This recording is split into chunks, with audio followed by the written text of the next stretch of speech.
When you have the racket here, accelerate as much as you can. And you don't lose too much the balance because you are here. You are not moving a lot. So you are here, you go and you accelerate. I really need to listen the wind here. While you go to the side, if the ball is low, when you stop, you already need to be low. You cannot go like that, for example, and in the last moment even go more. You need to go at the same time you run. Here, to don't lose time. And then you stop. Okay, and here, only here you accelerate like this, you see? Here. And you do this. 1, go. Vamos, 1, 2, split. You need to go here. The racket is going down, and when the racket is going down, okay, you see? Here, and then when you go, at the same time you go with the racket, you rotate, like this. Here. Your grip is too close. You are playing with the Western grip. So even though in the warm-up I said use more close stance, to play better you need to use open stance because it's more close, so it's easier for you, and you need to accelerate more. And for that your power, because you are still playing with 20-30%, your power starts on your legs. So you're gonna work open stance. You can just sit here like you do open stance here, okay? But you're gonna sit here, and you're gonna be careful here. Power on this leg. Just a short break here to say that my Forehand Blueprint course, online course, is available already, and thank you for joining the course. I already reached 8 countries so far. Today is Thursday, so I hope you are enjoying. I'm looking forward to receive your transformation videos and see you inside. Here, and you're gonna finish, and you're gonna stay here. Yeah, you are here, you do this here, and the power is here. Yeah, don't change your grip. Right? Here. Contact the ball. Imagine you have one ball here, second ball here, and then you play and you keep. So you do with this forearm, you do this movement and you keep your wrist as stable as possible here. Speed of the racket is always the same. You never change. You need to do slow, slow, slow and fast. You need to change the speed when the racket is here. I'm gonna feed the ball slow because you really need to wait, generate the power here, and then you need to explode. You know, wait, and go. Yes. You need to limit your steps. You are, even if you are on the line, for example, first step is to the line, rotate your shoulders. Then second step, imagine you are gonna walk in that direction. So you are here, second step, you walk in that direction and you open a little bit the racket.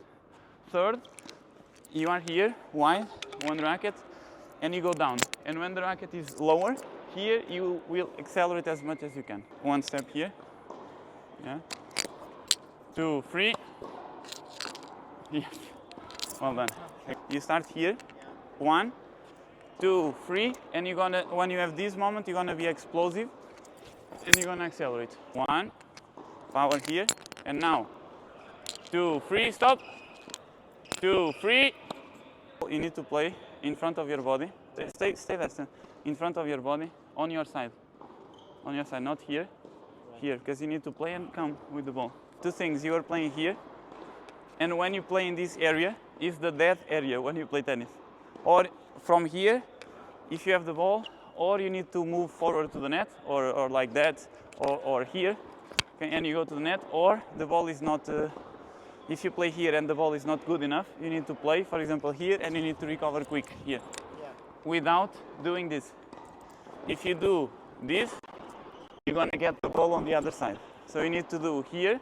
If the ball is not good enough, you need to do 1, 2, split. If you do 1 and you are waiting means that is not the approach. You have two options, or you move forward and you step in and you still do this footwork, but going against the ball instead of doing normal open stance, you go like you move forward and you jump to the ball if you have time. Guys, a short break here to say that 85% of you are still not subscribed. So first, thank you for watching, and second, if you find value and if you want to watch more videos like this, subscribe. We are trying to reach 100,000 subscribers and the silver play button. Thank you for joining our community, and now let's get back to our video. You do the split step, you do the first step, and then you see where is the ball. Is deep? Okay, I do here.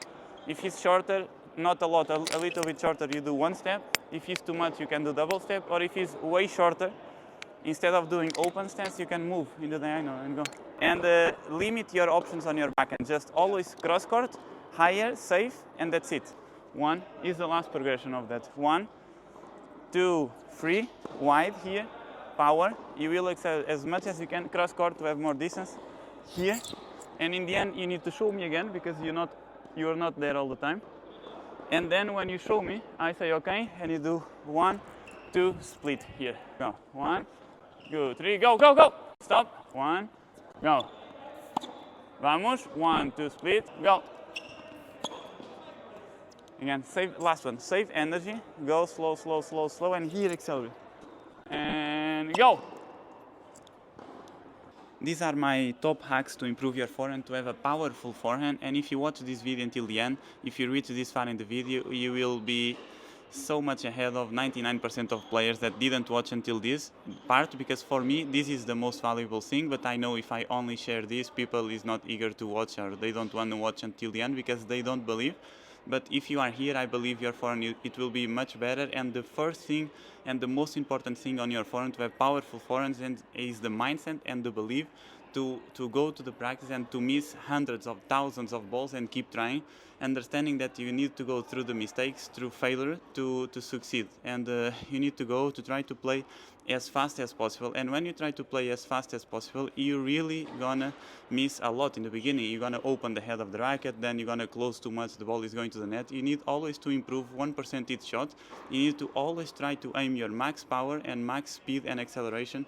And if you do this for lessons and lessons and lessons, everything is gonna be so much easier, and you will improve faster because your mindset is the right mindset to play tennis. You really need to believe on you. You need to go to the practice even on bad days or good days. Doesn't matter if you are in a good or bad day.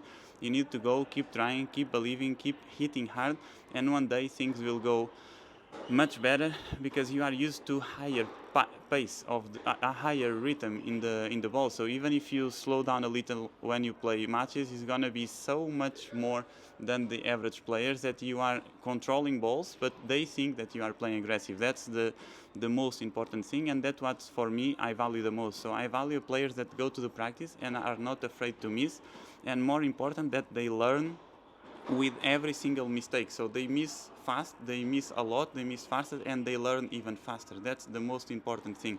You always can get better. And even though I teach the technique, all the technique from the start, this is for beginners, then once you get better, you always change a little bit. You need to adapt. Sometimes a little bit to the side is enough to have more energy. Sometimes dropping a little bit more the racket is enough. Sometimes you need to do more open stance or more close stance. You start to understand what are the things that you do in all that shots that you accelerate, and then you create your own pattern. And if biomechanically is okay, you don't need to have a perfect shot, like technique perfect, because it's not enough to have a powerful shot. You need to be balanced. You need to feel all the topics of biomech, which is balance, inertia, opposite force. I mentioned this in all another videos, momentum and elastic energy and coordination. You need all of this, but to really have powerful shots, you really need to keep the balance when you accelerate. When the ball is too fast, you need to be balanced in dynamic shots, so you don't have time to run, stop, play, and finish. You need to sometimes play while you are moving, and that's the most difficult and challenging thing. But once you get this, you never forget, and then you can accelerate and accelerate and accelerate and really have fun, because every single ball is a good shot, good ball to accelerate. Even when the ball is higher, I don't recommend here, but I can perfectly hit this shot with much power as I want. I rarely miss because I do this movement here. If the ball is too low, I can even accelerate even more. If the ball is here, it's perfect. So I do a lot of balls inside in and inside out.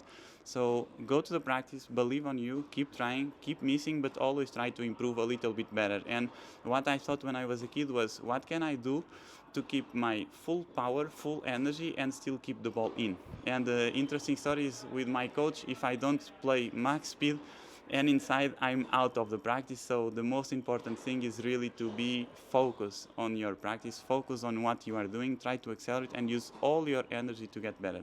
I hope you enjoyed this video. I see you in the next one, and for now is everything. See you. Bye bye. This is naturally when you do one, if you have your hand relaxed, the racket is gonna drop. The thing is, as a beginner, you cannot never be relaxed, otherwise the balls are completely out. Okay, so you need to have a little bit your wrist more firm. Okay, what you're gonna do, instead of doing this with the racket, you're gonna do with the water a few times. You see?